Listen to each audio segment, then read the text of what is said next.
Today I'm going to be filming this look, which is a soft spotlight or halo eye if you like, using really pretty tones.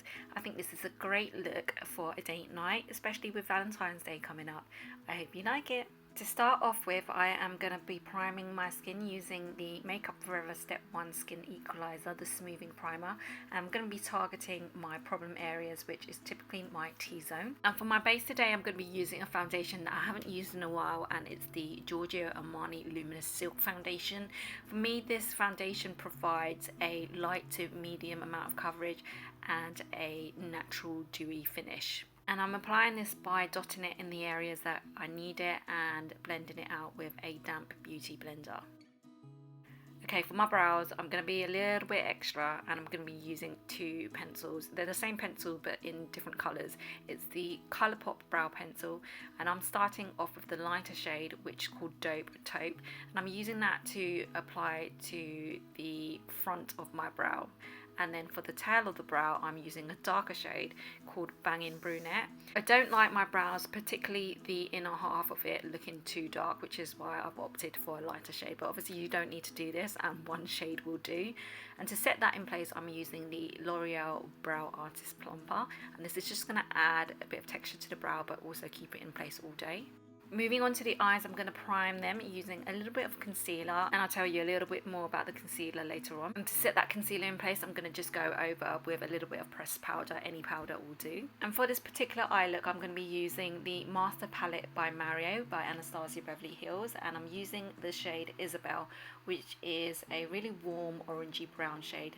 And this is going to be my transition shade. I'm applying that into the crease, working it quite high up, and I'm using the fluffy brush on the dual-ended brush that comes with the palette. Then I'm going to go into the shade Muse, which is a warm reddish metallic brown, and I'm going to start packing this onto the lid, mainly on the outer third and the inner third of the eye, and I'm going to drag any excess product across the middle along the crease, but I'm not going to blow this out too much. And for this part, I'm using the more dense brush, which is the other end of the dual-ended brush. And before repeating the process and building up the depth of colour, I flip the brush over to the fluffy side and blend out the top edge of that Muse shade to make sure that it's well blended in with the crease colour that we've put down.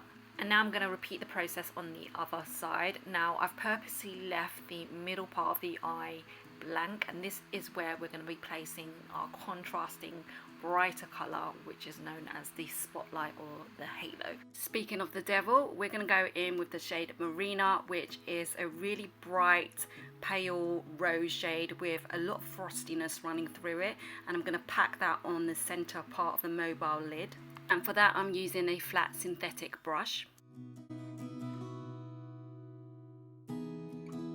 And just for a bit more of a seamless gradient effect, I'm flipping the brush over to the more denser side and diffusing the two colours together. And the trick here is not to overblend, because you do want to keep the contrast between the lighter shades and the darker shades. Then I'm going to move on to defining the lash line, and for that I'm going to be using the Colourpop gel eye pencil in the shade Swerve, which is just a matte black.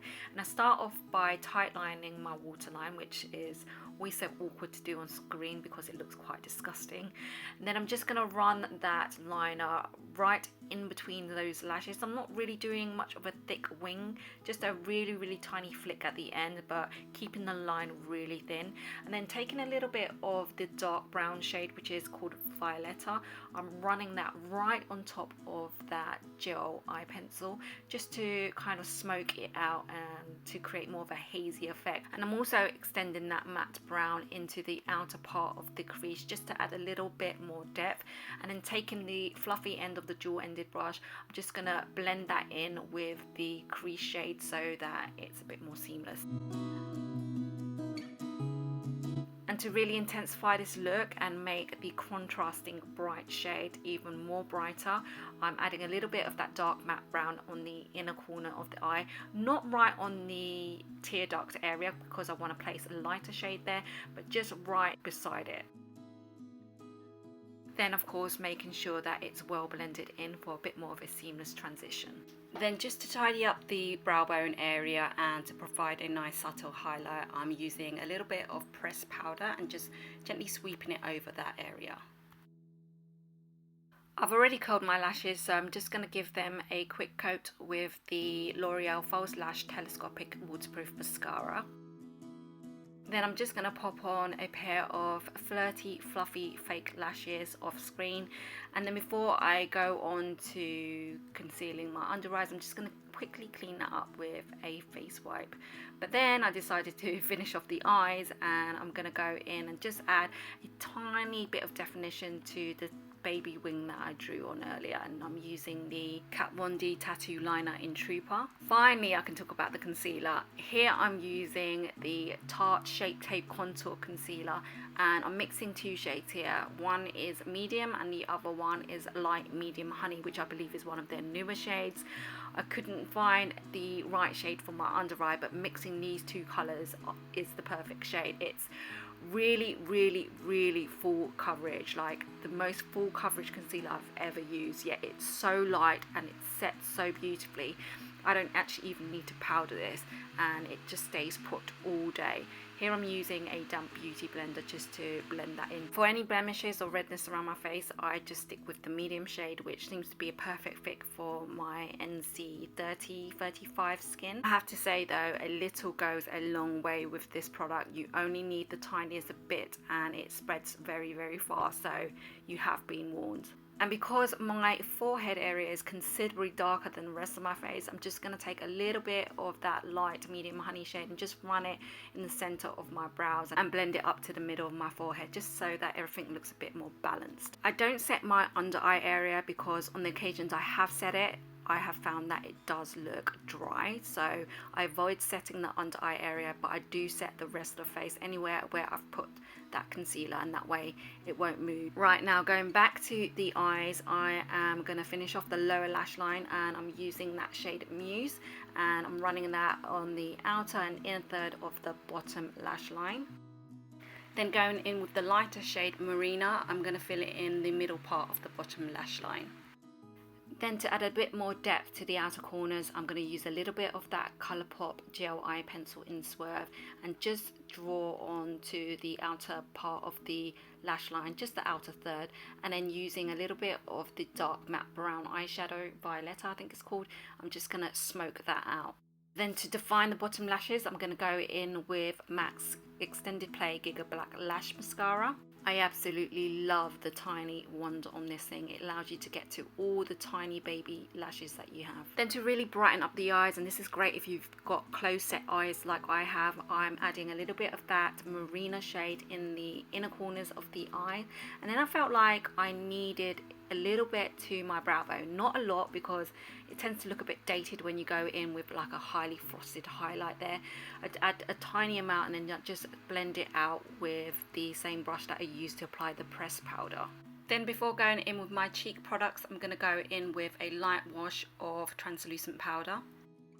I'm going to start out by carving out my cheekbones, and for that I'm using the Australis AC On Tour Contouring and Highlighting Kit in light, and I'm using the ashy shade in the middle of the bottom row, and I nestle that colour in the hollows of my cheek and extend any residual product up my temple and along the jawline.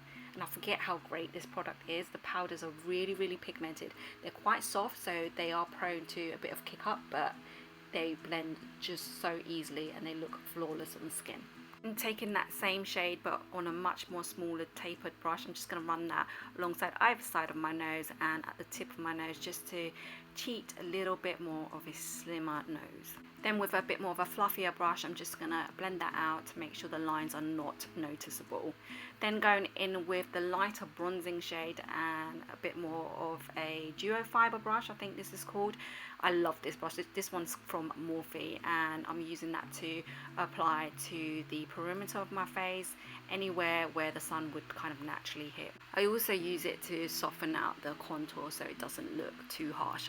Then I'm going to go in with Becca's Shimmering Skin Perfector pressed in the shade Opal and run that in circular motions across the tops of my cheekbone and extend it into a C shape above the arch of the brow, just for some extra added glow. Then to add a hint of rosiness to the cheeks, I'm going to go in with the Hourglass Ambient Lighting Blush Palette, and I'm using the shade Luminous Flush, applying that right on the apples of my cheeks. Then a trick I like to do to remove any residual powder is to take my damp beauty blender and to pounce it on the surface of the skin, and this will just remove that top layer of powder. For my lips, I am going to define them first with MAC's lip liner in Strip Down, and I'm just kind of lining them first and then lightly filling in most of the lip. Then I'm going to go in with a lipstick that I haven't used in absolutely ages, and it is MAC's lipstick in Kind of Sexy, almost forgot the name there, and this is more of a peachy nude. It's a matte finish. The obvious choice would have been to go for pink, especially with Valentine's, and it would have worked well with the colours on the eyes, but I decided to kind of buck the trend and go with more of a peachy nude, which I think works perfectly well with this look. Then as a finishing touch and for makeup that will last all day, I use the L'Oreal Infallible Fixing Mist. That is pretty much the finished look. I hope you enjoyed watching this really soft, romantic halo spotlight placement eye. If you enjoyed this video, then please give me a thumbs up and don't forget to subscribe, and I'll catch you in my next video. Bye!